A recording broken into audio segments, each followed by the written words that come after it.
La galerie Françoise Livinec a le plaisir de vous recevoir jusqu'au 23 juillet pour une exposition Ailleurs est ici. Donc, comme le titre l'indique, c'est très simple, ce sont des artistes nés ailleurs qui se sont exprimés de façon extraordinaire ici, chez nous, en France. Ce sont que des artistes qui ont eu des parcours d'excellence dans leur pays d'origine et qui avaient une œuvre de très grande qualité, mais c'est en France qu'ils ont réussi à développer l'archaïsme, la profondeur de leur identité singulière qui les travaillait. Donc derrière, vous verrez une œuvre de Marjane Satrapi. Tout le monde va penser à Persépolis, bien évidemment. On n'est plus du tout dans le noir et blanc, mais on est dans la couleur.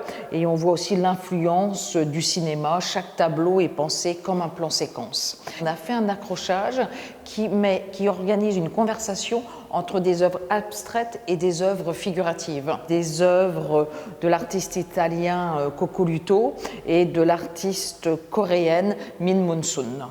Ici, vous avez un autre artiste aussi d'origine coréenne qui s'appelle Kwang Boom et qui travaille également par succession de couches peintes. Donc ce tableau a été un millier de monochromes différents et quand le tableau est sec, il ponce et il fait réapparaître le rythme intérieur. Donc ça, c'est Riccardo Cavallo, qui est né en 1957, qui est venu étudier aux Beaux-Arts à Paris. C'est une œuvre réalisée pendant la période du confinement, pendant lequel il se réapproprie tous les jouets de l'enfance. Là, vous avez Bang Gaija, elle est la première artiste abstraite coréenne. Alors là, c'est une artiste du Burkina Faso, Adjaratou Ouedraogo. Avant d'être une figuration, le tableau est une dizaine de toiles abstraites et progressivement, il y a un sujet qui émerge.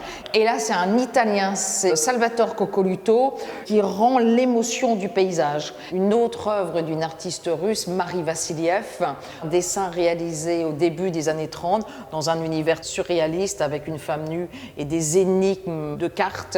Ça, c'est le contraire des autres artistes parce que c'est un artiste français, Thomas-Andrea Barbet, qui est allé réaliser au Vietnam des Lacs du nouveau lycée français, le lycée Alexandre Yersin. L'exposition se termine le 23 juillet. Nous vous attendons à partir du 30 juillet au Huelgoat, en Bretagne, dans le Finistère, dans notre espace d'art, l'École des filles.